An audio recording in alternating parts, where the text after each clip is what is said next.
مساء السعادة، مساء الفل والياسمين، مساء أحلى حاجة في الدنيا كلها. أهلا وسهلا بيكم، يا رب تكونوا بأفضل حال. الحلقة دي إن شاء الله هنتكلم عن أنماط الشخصية. أنماط الشخصية إزاي إحنا نعرف نمط شخصية الناس اللي حوالينا علشان خاطر يبقى سهل علينا جدا إن إحنا نقدر نتعامل معاهم. حاجة من الحاجات المهمة جدا جدا جدا علشان خاطر نوفر وقت، نوفر مجهود، ونوفر طاقة، ويبقى حياتنا سهلة وبسيطة. حاجة من الحاجات دي أو إنه إزاي نعرف نمط الشخصية. الأول هو إيه نمط الشخصية؟ طبعا إحنا قلناها قبل كده، برضو هنعيد فيها تاني. هي نمط الشخصية التصنيفات المختلفة اللي بتحدد سلوكيات الأفراد تفكيرهم وطريقة تفكيرهم ومعاملتهم مع الأشخاص. دي أنماط الشخصية. فاللي بيتحكم في نمط الشخصية طبعا إنه ممكن يكون شخص سوي أو غير سوي، برضو بيبقى عليها عامل كبير جدا جدا جدا. الشخص السوي طبعا هو بيبقى واخد كل احتياجاته وكل حاجته في مراحل العمرية المختلفة، مش ناقصه حاجة، ولو ناقصه حاجة هو بيكملها. الشخص السوي الحمد لله بيبقى عنده وعي وإدراك لكل حاجة ولكل أفعاله وتصرفاته كلها، اللي هو مشاعره ناتجة عن أفعاله، عن مشاعره ناتجة عن تفكيره وبالتالي سلوكه. ومن هنا الإنسان كل ما ينضغط أو يتحط تحت ضغط معين، الضغط ده هو اللي بيحدد إذا كان هو شخص قوي الشخصية أو ضعيف. الضغط لو كان كبير جدا جدا جدا والإنسان يعني ما قدرش أو ما تهزش فيه بسرعة، هنا بتبقى شخصيته قوية. والشخصية القوية دي هي الدرع الحامي، الدرع الحامي للإنسان. يبقى الشخصية القوية هنا هي الدرع الحامي للإنسان تحت أي ظروف ضغطة ممكن تمر بيه. حاجة من الحاجات التانية، احنا بنعرف ليه أنماط الشخصية دي. بنعرف أنماط الشخصية ديت لأسباب كتير جدا جدا جدا. أولا في نفسي أنا في نفسي أعرف نمط شخصيتي أنا علشان خاطر أقدر أشتغل على نقاط القوة عندي وأطور من نفسي. مش هقف عند حاجة معينة، بالعكس هشوف أنا واقفة لحد فين وإيه اللي ممكن أشتغل عليه علشان أصلح عيوبي أولا، وأقوي نقاط الضعف عندي، وكمان أشوف نقط الضعف عندي واشتغل عليها، ونقط القوة أقويها أكتر. فهنا أصبح نفسك أولا. الإحسان الإحسان الإحسان، أنت بتحسن لنفسك قبل أي حاجة، وده اللي أمرنا بيه ربنا سبحانه وتعالى، الإحسان لنفسنا قبل أي حاجة. إزاي؟ إن احنا نشوف جوانب القصور في شخصيتنا إيه، جوانب الضعف في شخصيتنا إيه، وبالتالي نشتغل عليها ونعمل عليها علشان خاطر نكون أقوياء ونقدر نواجه المجتمع ونواجه الدنيا دي ونحل كل المشاكل. المؤمن القوي أحب إلى الله من المؤمن الضعيف. دي حاجة كمان إنه أطفالنا صغيرين، أولادنا صغيرين، مهمة جدا نمط شخصيته انه نعرفه، علشان خاطر ان الاطفال الصغيرة اكيد بيبقى فيها فروق فردية، مش الاخوات زي بعض والاهتمامات مش زي بعض. فطبيعي انه بيعرف نمط شخصيته ايه علشان خاطر نقدر نتعامل معاه ونعرف ايه هي اهتماماته اللي تختلف عن اخوه التاني والفروق الفردية ما بينهم، ونشتغل على كل واحد لحدة علشان خاطر نوصله يكون أفضل نسخة من نفسه هو، ولما يكبر هو يشتغل على نفسه أكتر. فأنت هنا بنصلح وبنطلع مجتمع قوي قادر على إنه يقدر يتحدى العالم كله ويتحدى الصعوبات ويبقى سوي ونبني مجتمع سليم. حاجة تانية طبعا بالنسبة الزوج هنا بنعرف ايه هي مميزاته اللي ممكن نقدر نتعامل بيها، وايه هي الحاجات العيوب اللي عنده ممكن نشتغل عليها ويقوى بيها، ايه الحاجات اللي ممكن تضايقه، ايه الحاجات اللي ممكن تبسطه. هو بيحب ايه، هو بيكره ايه. الحاجات دي كلها عليها عامل كبير جدا جدا جدا في انه الحياة الزوجية تمشي بشكل سلس ومريح وفي سعادة. حاجة من الحاجات التانية اللي بالنسبة للأطفال كمان والمجتمع، إنه بعد كده بيعرفوا إيه هي الكليات اللي مناسبة لنمط شخصيتهم. يعني مثلا في شخصية نمط شخصية اسمه متفرد. النمط الشخصية ده دايما بيحب إنه يشتغل حاجة بتدي أوامر، شغل ممكن يدي اوامر كتير، حاجات ممكن يبقى جد فيها، حاجات يدي نتائج، وحاجات فيها صعوبات كبيرة. فهنا ممكن تنفعه انواع معينة من الوظائف بتختلف عن كل نمط تاني. فهنا كل نمط شخصية بيتعرف ازاي انه نمط الشخصية دوت بيحدد انه كلية افضل او انه جامعة افضل لينا، ومن بعد الجامعة كمان اي شغل يناسبنا اكتر ممكن نأدي فيه اكتر وننجح فيه بشكل كبير جدا جدا جدا. فدي مسألة مهمة جدا جدا جدا. وفي حاجة مهمة جدا جدا كمان، انتوا عارفين ايه هي؟ كمان علشان خاطر وقت الزواج، حتى لو كان في تكافؤ كبير جدا جدا في الشخصية، تكافؤ كبير جدا جدا ما بين العيلتين اللي هيتزوجوا، بيبقى نمط الشخصية ده في منهم اللي متقاربين ويبقى في بينهم تفاهم و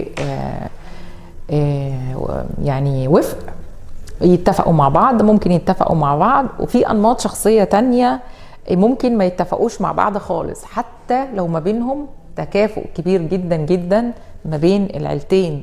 يعني حتى العيلتين والفردين الأشخاص اللي داخله على زواج، هنا بتختلف نمط الشخصية حتى لو في تكافؤ ما بينهم، تكافؤ اجتماعي، تكافؤ فكري، تكافؤ ثقافي، تكافؤ نفسي. بيختلف كمان أنماط الشخصية. ممكن يكون في أنماط فيها ما بينهم وفق، بيوصلوا لأنهم يكونوا ماشيين حياتهم بكل هدوء وسلاسة ومتفقين مع بعض، وفي أنماط تانية مختلفة تماما ما يبقاش فيها ود ولا يبقى فيها تفاهم ويحصل خلاف كبير جدا. وهي ديت يعني اللي ممكن يجوا لينا للعيادات علشان خاطر يبقى في تعديل سلوك وتعديل للأنماط الشخصية عشان يقدروا يتوافقوا مع بعض. بس بيبقى فيها مجهود كبير جدا جدا جدا عشان خاطر يقدروا يعيشوا في سلام وأمان، يعني بيجاهدوا. لما نعرف نمط شخصية الأشخاص اللي حوالينا بقى، هنعرف إزاي إن إحنا يعني ما نضيعش وقت كتير في إن إحنا نفهم بعض، ما نضيعش وقت كتير علشان خاطر يبقى خلاص اللي قدامك اتقرب بالنسبة لك، فسهل إن أنت تعرف تتعامل معاه. وكل شخصية ليها الطريقة، وكل شخصية هنعرف إزاي نقدر نقنعها بحاجة، أو نقدر ان احنا نوجهها لشيء، او يعني نرشدها لحاجات معينة. حاجة تانية، بيبقى في مرونة كبيرة جدا جدا جدا في المعاملة، بتبقى سهلة. يعني بنعرف نتعامل بكل مرونة وبكل أريحية، وبنعرف نتعامل وندخل ونتفاعل مع المجتمع بشكل كبير جدا جدا جدا. زيها بالظبط زي اللي بيتعلم سواقة وماشي ما بين العربيات، هو بسم الله ما شاء الله حريف سواقة، فهيدخل يتفادى العربيات بشكل مرن وسلس كأنها في لعبة بالظبط، ويعديهم وهو مبسوط ومش متوتر ومفهوش أي انفعال. غير طبعا اللي لسه متعلم جديد عنده توتر كبير جدا، وعنده خوف انه مثلا ممكن يمشي يخبط، وممكن يلاقيه يخبط هنا شوية، وممكن يعمل حاجة هنا شوية، ما عندوش حتة المرونة دي. فالحاجات دي بتفيدنا إفادة كبيرة جدا جدا جدا عشان خاطر نعرف نتعامل مع الناس بشكل كبير وبشكل سلس وبشكل فيه مرونة وتفاعل كبير جدا في المجتمع اللي احنا عايشين فيه. أنماط الشخصية هي 4 أنماط وفي 2 زيادة. نمط الشخصية يعني في منهم النمط المتفرد. النمط المتفرد ده نمط جد جدا، هو يعني تصنيفه شخصية من الشخصيات الجد جدا جدا جدا، بتميل للنتائج دايما. هو دايما يحب النتائج، يجيب من الاخر، ملهوش ابدا في التفاصيل، ما يحبش الحاجة اللي فيها تفاصيل، يعني انهي وجيب من الاخر. حد حازم جدا جدا، يحب السيطرة، يحب يدي اوامر، دايما يحب يمشي على القواعد والقوانين، يعني لوائح وقواعد وقوانين. دايما يحب التحديات بيحبها بشكل كبير جدا جدا جدا. الحاجات اللي فيها صعوبة بيحبها بشكل كبير جدا جدا جدا. واضح وصريح، بيحب الوضوح والصراحة. الشخصية دي شخصية من الشخصيات الصعبة في المعاملة، ما عندهاش حتة المرونة، ما عندهاش حتة الابتكار، ما بتبتكرش، ما عندهاش حتة الابتكار. عندها يعني هي بتحب تاخد الأوامر برضو، زي ما بتحب تدي أوامر، هي بتحب تاخد الأوامر من الناس اللي أكبر منها والأعلى منها. دايما تحب اللي يقول لها حاضر ونعم وطيب. فدي شخصية من الشخصيات هي نمطها كده، فصعبة جدا. واحنا بنحفزها ازاي؟ يعني احنا بنحفزها وبنقنعها، يعني عشان نقنعها في موضوع يبقى نعمل ايه؟ دايما نحفزها بالنتائج. احنا قبل كده عملنا كده كده كده، فعلشان خاطر كده احنا وصلنا للحاجة الكويسة دي، احنا هنكمل في الحاجة الكويسة دي، واحنا هنقدر نعيد فيها توازن وهنعيد فيها كلام تاني. فهنا هيتحفز انه النتيجة بتاع الحاجة دي كويسة، فاحنا هنعمل فيها حاجات كويسة اكتر وهتفيدنا اكتر وهنوصل لنتائج احسن. فهتلاقي هنا هو تحفز وبدأ يبقى واقعي، وبدأ يبدأ يفكر في الحاجات اللي ايه، الحاجات اللي ممكن يعني ياخد ويدي فيها ويبدأ يقتنع بيها. النمط التاني هو النمط اسمه النمط التحليلي. النمط التحليلي ده بيحلل كل حاجة كبيرة وصغيرة بتعدي من عليه، لازم يحلل الكبيرة والصغيرة اللي بتعدي عليه. هو بيحب جدا جدا جدا يجمع بيانات ومعلومات بشكل كبير جدا. هو يعني يبتكر، يعني هو شخص يعني يطور، يحب التطوير، لكن الابتكار زيادة مش قد كده. يعني هو حد يحب دايما يشاور ويسمع، ورأي واحد واثنين وثلاثة، بس احسن حاجة فيه ان هو دايما يحب ياخد يعني كلمته من دماغه، قراراته لوحده، بس انه يشاور ويجمع البيانات والمعلومات كلها من الناس اللي حواليه ويشاورهم، دي حاجة مهمة جدا في حياته. ومن هنا هو عنده نقطة إيجابية جدا، إن هو دايما بيحب إن هو ياخد قراراته من نفسه، من شخصه هو، من دماغه هو، لكن بيحب يشاور وياخد ويدي البيانات والمعلومات ويجمعهم، وما يديش قرار إلا بعد تفكير فترة كبيرة جدا جدا جدا. وفي نفس الوقت هو يعني مش واضح ولا صريح، لا، هو بيحب دايما ياخد البيانات والمعلومات ويقعد يفكر يعني يفكر وقت كبير جدا، يعني يفكر وقت كبير جدا جدا جدا. دايما يحب يوصل نهاية الموضوع ايه، كل موضوع يحب يوصل له نهايته ايه. ده يحفزه ازاي ويتم يعني ازاي اقناعه بانه الدلائل والبيانات والمعلومات، دلائل وبيانات ومعلومات. يعني احنا ممكن نعمل كده انا اجمع لك الدلائل والبيانات والمعلومات، انت ممكن تاخد رأي او تعمل في الحاجة الفلانية دي، انا ممكن اجمع لك البيانات والمعلومات اللي ممكن تفيدك في القصة دي. هو يحب جدا الموضوع دوت. حاجة من الحاجات التانية هو نمط من الأنماط التانية هو النمط التعبيري. النمط التعبيري ده نمط جميل ولذيذ ورايق بشكل كبير جدا جدا جدا. هو نمط حبوب في نفسه كده، يعني بيحب على نفسه. النمط ده تلاقيه واخد باله من نفسه جدا، ويحب دايما قبل الشغل بتاعه او قبل ما يبدأ يعمل حاجات مهمة في حياته انه يبني حاجات مشاعرية ما بينه وما بين الاشخاص اللي حواليه. فدي حاجة مهمة جدا في حياته.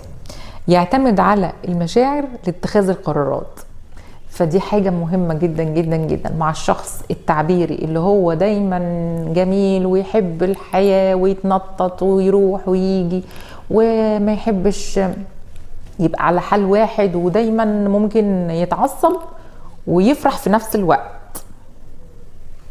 فلما هيتعصب ويفرح في نفس الوقت هو ما تقدرش يعني تحدد له طريقة انه هو يا اما فرحان يا اما سعيد يا اما مبسوط يا اما حزين، لا. وهنا بيتحدد له يعني نقدر نتحكم في تصرفاته وافعاله، ونبدأ نشوف يعني يتحفز بايه، او انه ازاي نقنعه بشيء، انه نشتغل على المشاعر بتاعه، على الحتة الشعورية بتاعته، بحتة العواطف وحتة الحاجات اللي زي ديت. فهو من هنا يبدأ يتأثر ويبدأ يعمل كل حاجة هو انت عايزها. فدي حاجة مهمة جدا جدا جدا بالنسبة للشخص التعبيري. رابع نمط هو النمط الودي. النمط الودي ده نمط يعني شمعة تحترق من أجل الآخرين. الشمعة تحترق من أجل الآخرين ده بقى يعني أي حد في الدنيا ما يقدرش يقول له لأ، حاضر وطيب ونعم، وأنا ما مرفض لكش طلب نهائي اللي انت عايزه.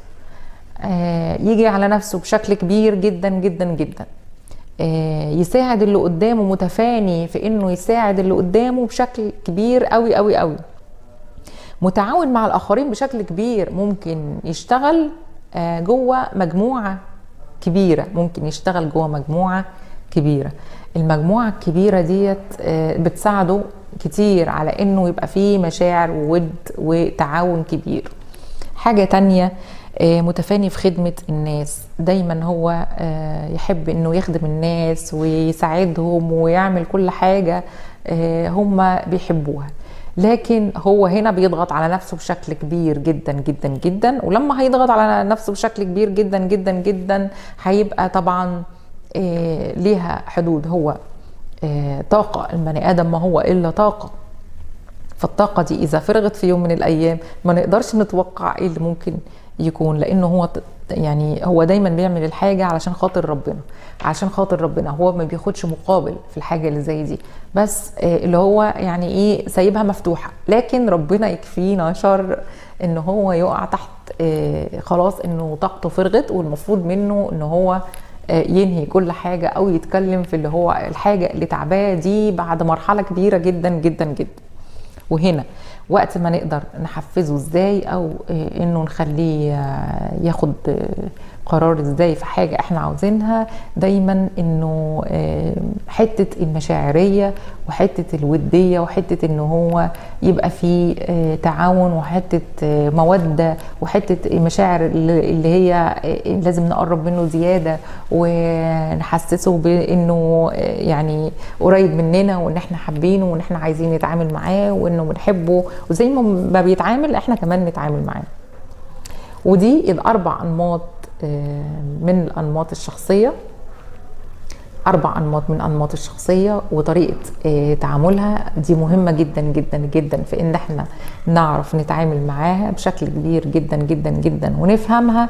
ودي حاجة من الحاجات اللي لازم ناخد بالنا منها كويس جدا جدا جدا في معاملاتنا مع الناس، لأنها هتفيدنا بشكل كبير قوي. حاجة تانية إنه في يعني أنواع مختلفة من البشر، أنواع مختلفة من الأنماط دي، يا إما واضح وصريح بيور، كل نمط لوحده واضح وصريح 100% أنواع الناس، يا إما نمط واحد من الأنماط دي 100%، يا إما نمط تشاركي يعني بيتشارك 75% نمط من الأنماط التانية وواخد 25% مثلا نمط تاني جنبه، يعني 75% نمط واخد نمط جنبه، ده نوع تاني من البشر. النوع الثالث من البشر اللي هو واخد نمط التكاملي. النمط التكاملي ده يا أصدقائي نمط جميل جدا، وهو أفضل أنواع البشر، اللي واخد 25% من كل نمط شخصية. كل نمط شخصية واخد منها 25%. فهنا عامل دمج بأنماط الشخصية المختلفة الأربعة، وبالتالي هو شخص عنده مرونة، عنده مرونة في المعاملة، ممكن يتعامل مع كل نمط بطريقته، وبالتالي فهنا المسألة سهلة جدا جدا جدا في معاملته مع الناس، ومش بيلاقي صعوبة في حياته الاجتماعية. وهنا دي كانت أنماط الشخصية. أعزائي المشاهدين، أتمنى أكون أسعدتكم وأفدتكم بشكل كبير جدا جدا جدا، وسعيدة بوقتي اللي قضيته معاكم، وشكرا على وقتكم الثمين اللي انتوا قضيتوه معايا.